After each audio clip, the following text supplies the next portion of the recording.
1 नवंबर onward कोई भी शख्स, कोई भी मुल्क का रहने वाला पासपोर्ट और वीजा के बगैर हमारे मुल्क में दाखिल नहीं होगा और वो सिर्फ पासपोर्ट चलेगा। जो भी पाकिस्तानी इस फैसिलिटेशन में शामिल होगा उस पाकिस्तानी को पाकिस्तान के कानून के मुताबिक सजाएं दिलवाई जाए। इस्लाम का नाम लेकर रियासत पे हमलावर हुआ जाता है, उसको बड़ी सख्ती के साथ कुचला जाएगा।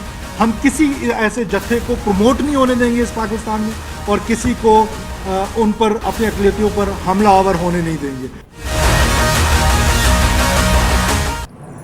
अब गैर कानूनी मुकीम गैर मुल्कियों के लिए कोई गुंजाइश नहीं। 1 नवंबर तक पाकिस्तान छोड़ दें, हुकूमत की डेडलाइन। फैसले पर पूरी कुव्वत से अमल कराने का ऐलान। निगरान वज़ीर दाखिला सरफराज बुगटी ने कहा, गैर कानूनी तौर पर रहने वाले गैर मुल्की डेडलाइन तक अपने असास से बेचकर वतन वापसी के पाबंद होंगे।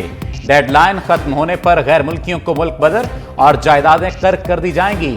1 नवंबर के बाद कोई भी गैर मुल्की पाकिस्तान में पासपोर्ट के बगैर दाखिल नहीं हो सकेगा।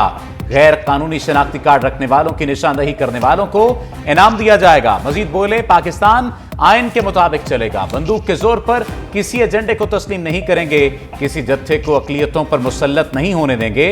रियासत मजलूम के साथ खड़ी होगी।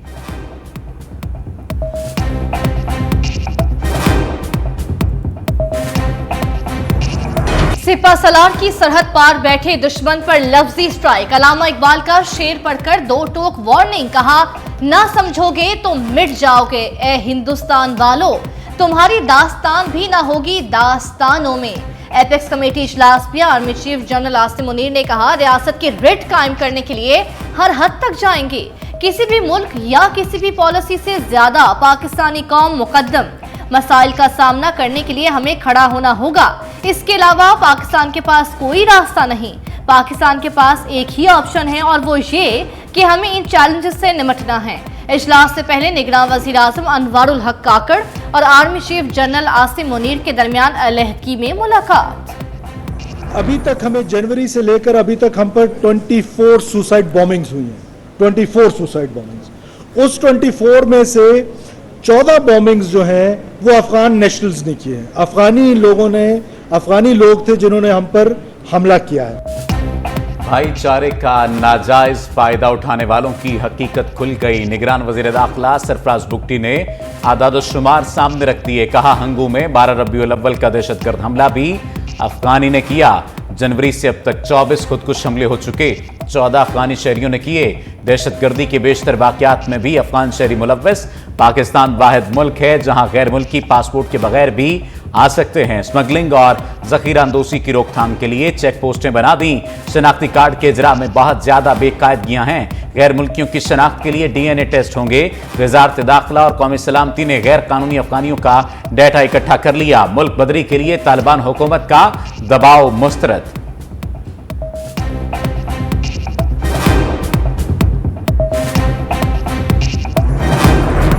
बड़ी अदालत, बड़ा केस, बड़ी समाअत। जब मार्शल लॉ लगता है सब हथियार फेंक देते हैं और हलफ भूल जाता है। चीफ जस्टिस के रिमार्क्स। कहा, माजी में सुप्रीम कोर्ट ने डिक्टेटर को आइंद रौंदने का इख्तियार दिया।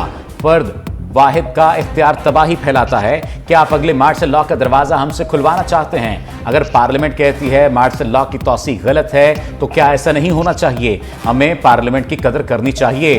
पार्लियामान कुछ करे तो सबको हलफ याद आ जाता है। पाकिस्तान में आइन के साथ खिलवाड़ की तारीख को नहीं भूलना चाहिए। माजी में वकलाज खुद नोटिस के बेतरके इस्तेमाल पर बहुत तनकीद करते रहे।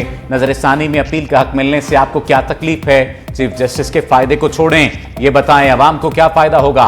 सुप्रीम कोर्ट में practice and procedure act case की दूसरी समाअत। चीफ जस्टिस काजी फायजीसा की सरबराही में फुल कोर्ट की कार्रवाई बराह रास्त नशर की गई। समाअत 9 अक्टूबर तक मुलतवी। चीफ जस्टिस ने कहा, आइंदा समाअत पर दलाइल मुकम्मल कर लेंगे, चाहे रात 12 बजे तक बैठना पड़े।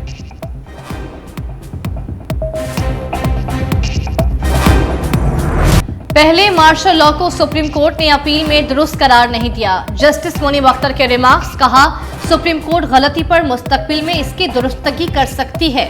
जस्टिस मंसूर अली शाह ने कहा, क्या पार्लियामेंट चीफ जस्टिस के इख्तियारात को रेगुलेट कर सकती है? आर्टिकल 191 पार्लियामेंट को इख्तियार देता है कि चीफ जस्टिस के इख्तियारात को रेगुलेट करे। जस्टिस एजाजुल एहसन ने कहा, रेगुलेट करने का इख्तियार सुप्रीम कोर्ट को हासिल है। चीफ जस्टिस ने रिमार्क्स दिए, कभी सुप्रीम कोर्ट ने कहा मार्शल लॉ दुरुस्त नहीं था और कभी कहा गलत था। क्या आप ये कहना चाहते हैं हम जंगल के बादशाह हैं, चाहे अंडे दें या बच्चे दें? वकील हसन इरफान ने दलाइल दिए, असल सवाल अदालत ने हल करना है।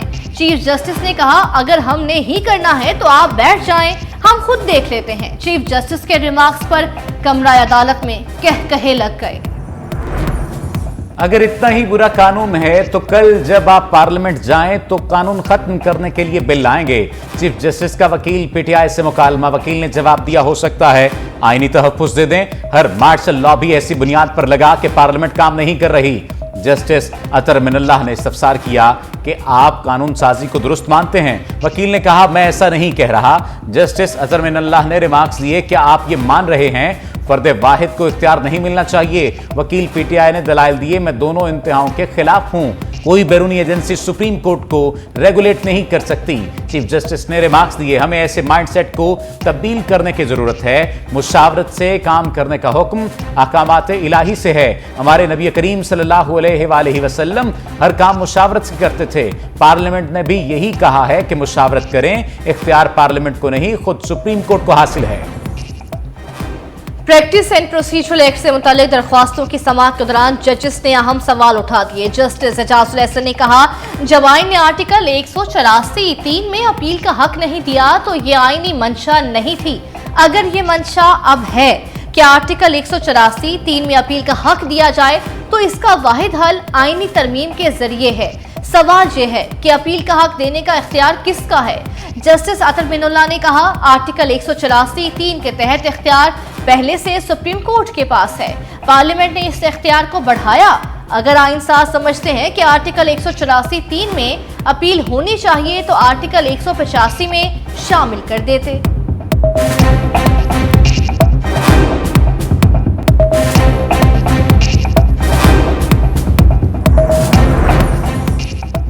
बड़े भाई की वापसी। शहबाज शरीफ इलेक्शन लाहौर के बादामी बाग में दूसरे जलसे से खिताब करेंगे। पावर शो 8 अक्टूबर को शाम 6 बजे डिग्री कॉलेज फॉर गर्ल्स के करीब सजेगा। मरियम नवाज, हमजा शहबाज, परवेज रशीद, मरियम औरंगजेब भी शिरकत करेंगी। जलसे के लिए 5 से 6 हजार कुर्सियां लगाने का फैसला।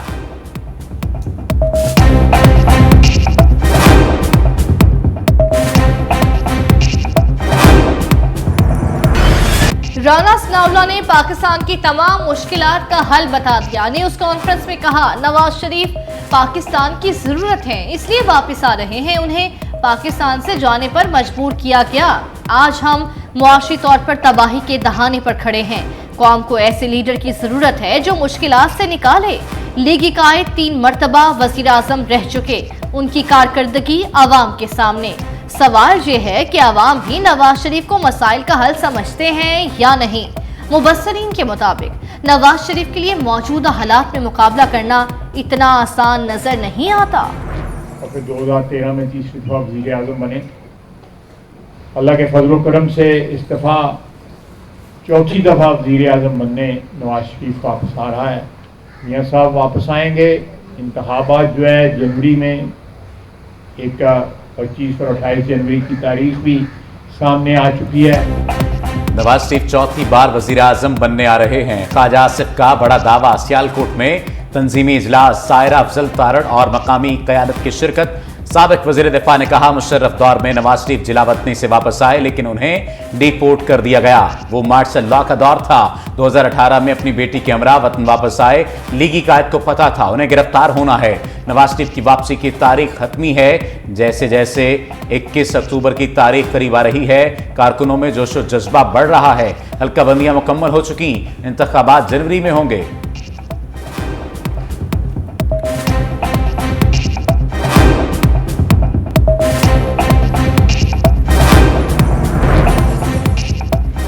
साइफर केस की समाअत कल अडियाला जेल में होगी। वजारत कानून ने एनओसी जारी कर दिया। खुसूसी अदालत के जज अबुल हसनात मोहम्मद जुल्कुलनैन ने वजारत कानून को जेल ट्रायल के हवाले से खत लिखा था। जज ने लिखा, चेयरमैन पीटीआई अहम शख्सियत सियासी जमात के सरबराह हैं। अदालत को उनकी सिक्योरिटी मद्देनजर रखना पड़ेगी। वजारत कानून ने जवाब दिया, चेयरमैन पीटीआई के खिलाफ साइफर केस के जेल ट्रायल पर कोई एतराज नहीं।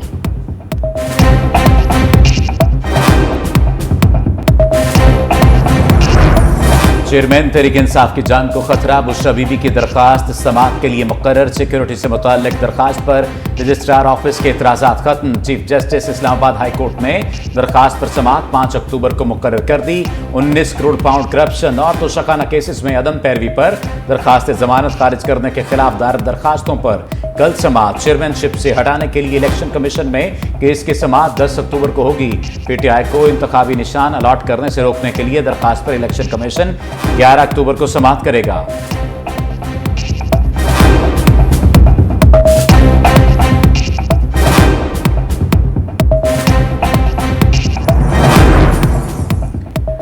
परवेज इलाही को मिला एक रिलीफ वापस। लाहौर हाईकोर्ट ने गुजरावाला मुकदमे में डिस्चार्ज का फैसला मुअत्तल कर दिया। मातहत अदालत हाईकोर्ट के फैसले के मुताबिक कार्रवाई अमल में लाई। पंजाब हुकूमत की अपील पर फैसला जारी। अदालत ने करार दिया कि मजिस्ट्रेट के सामने मुकदमे के ट्रायल का मामला नहीं था। अदालत के सामने मौजूदा सवालात से मुतालिक ही मजिस्ट्रेट को फैसला करना चाहिए। शवाहिद इकट्ठे करना तफ्तीशी एजेंसी का इस्तेहकाक है। एंटी करप्शन के मुताबिक साबिक वजीर आला ने 9 करोड़ रुपए की करप्शन की।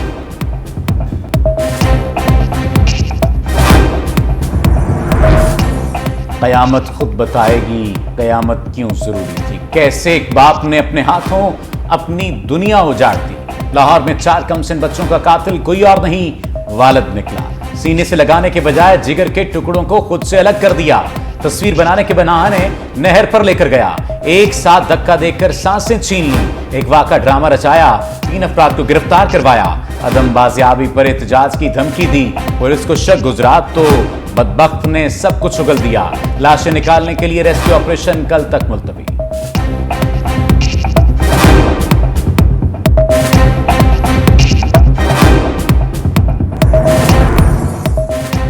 पाक बहरिया में बड़ी तब्दीली। नया सरबराह मिल गया। वाइस एडमिरल नवीद अशरफ पाक बहरिया के नए नेवल चीफ मुकर्रर। 7 अक्टूबर को ओहदे पर तरक्की दी जाएगी। तर्जुमान पाक बहरिया के मुताबिक कमान तब्दीली की तकरीबात 7 अक्टूबर को इस्लामाबाद में मुनक्किद होंगी। वाइस एडमिरल नवीद अशरफ ने 1989 में पाक बहरिया की ऑपरेशंस ब्रांच में कमीशन हासिल किया। कमांड और स्टाफ समेत अहम ओहदों पर काम का वसी तजुर्बा रखते हैं।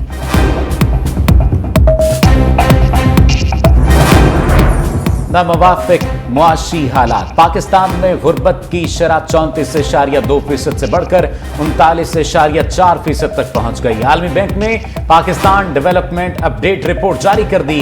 रिपोर्ट के मुताबिक गुज़श्ता एक साल में मजीद 1 करोड़ 25 लाख अफराद गुर्बत का शिकार हुए।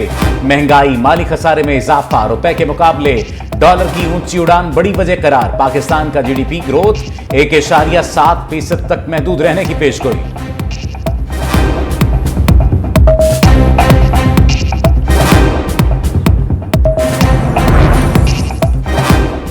मुल्क भर में FIA का चीनी डॉलर, पेट्रोल और खास स्मगलिंग के खिलाफ क्रैकडाउन।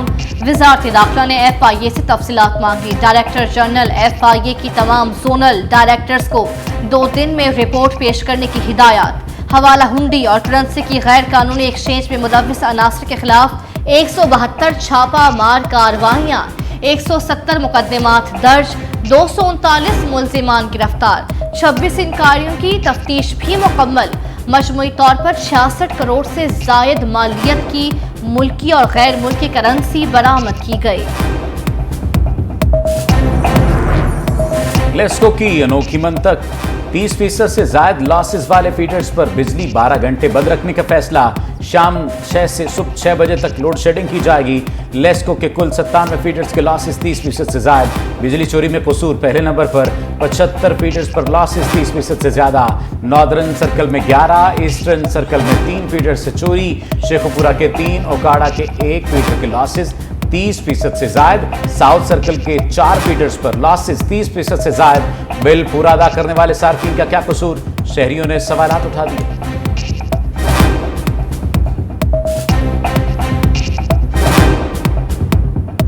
बिजली चोरी बाबरा वाले खुद करवा रहे हैं, ठीक है ना, बिल हम लोग पे करते हैं। अवाम को इस तरह से इन लोगों ने पिस दी है ना कि बंदा उठ नहीं रहा। कोई उम्मीद नहीं है चोरों से, कोई उम्मीद ना है, ना कर सकते, ना कोई उम्मीद रखते हैं।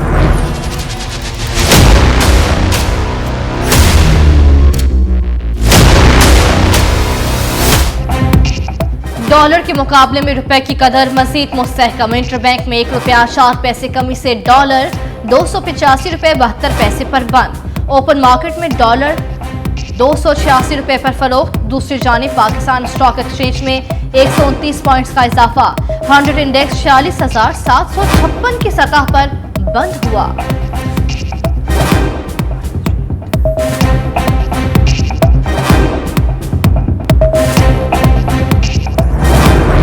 मोबाइल सिम्स की दोबारा तस्दीक की तैयारी कर लें। सरकारी जराये के मुताबिक मल्टी फिंगर वेरिफिकेशन सिस्टम के तहत सिम्स की तस्दीक की जाएगी। दस्तावेजात के मुताबिक अब तक 80,624 मोबाइल सिम्स ब्लॉक की गई।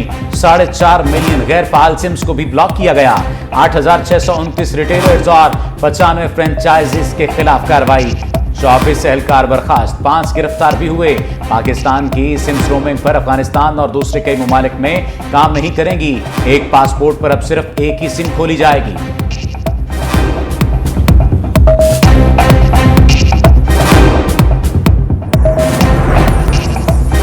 मोदी सरकार की सिफारती गुंडागर्दी। भारत और कनाडा में सफारती तनाज़ा शिद्दत इख्तियार कर गया। नई दिल्ली ने ओटावा के 41 सफारतकारों को मुल्क छोड़ने का हुक्म दे डाला। अमल न करने पर इस्तिस्ना वापस लेने की धमकी दे दी।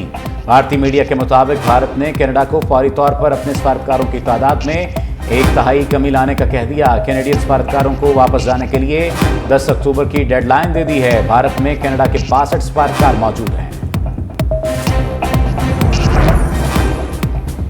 लंदन में सिख फॉर जस्टिस के जेर इंतजाम भारतीय दहशतगर्दी के खिलाफ एहतजाज। मुजाहिरीन ने कनाडा में हरदीप सिंह निज्जर और बरतानिया में अवतार सिंह खंडा के कत्ल के खिलाफ मुजाहिरा किया। मुजाहिरीन ने कहा, हरदीप सिंह निज्जर के कत्ल ने वाज़े किया कि भारत सिखों और दीगर अक़लियतों को ख़त्म करना चाहता है।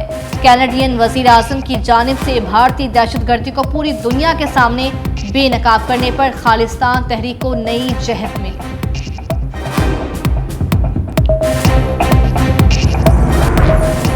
बाइडेन और ट्रंप में लफ्जी जंग। अमेरिकी सदर ने साबिक सदर को कड़ी तनकीद का निशाना बना दिया। कहा, ट्रंप मुल्क, जमहूरियत और सियासत को तबाह करने के दर पे हैं। इस बार इलेक्शन में फतह के लिए हर जायज और नाजायज हरबा इस्तेमाल कर रहे हैं, चाहे इससे मुल्क और जमहूरियत को कितना ही नुकसान क्यों न पहुंचे।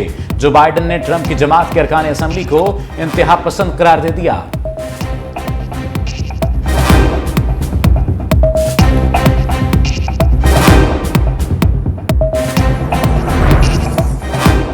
पाक चीन दोस्ती का झंडा अब चांद पर लहराएगा। बीजिंग अगले साल खलाई मिशन रवाना करेगा।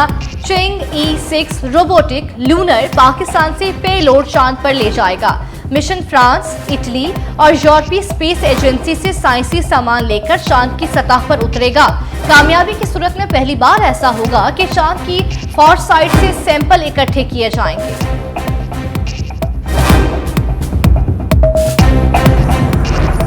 नेपाल और भारत शदीद जल्जले से लरज उठे। नेपाल में 6.2 जबकि भारत में 5.5 शिद्दत का जल्जला। नेपाल में आफ्टर शॉक्स का सिलसिला भी जारी। नेपाल के जिला बजंग में इमारतें तबाह, शहरी खुले आसमान तले पनाह लेने पर मजबूर। जल्जले का मरकज नेपाल और गहराई 5 किलोमीटर थी। जर्मन रिसर्च सेंटर के मुताबिक जल्जला 10 किलोमीटर की गहराई में आया। जल्जले से भारत दारुल-हुकूमत नई दिल्ली लरज उठा।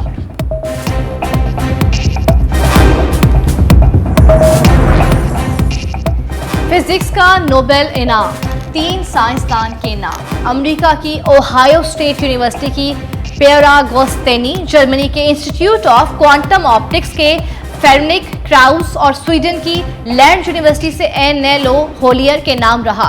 माहिरीन को नोबेल इनाम एटम मॉलिक्यूल्स में इलेक्ट्रॉन्स की तलाश के आलात पर तहकीक पर दिया गया।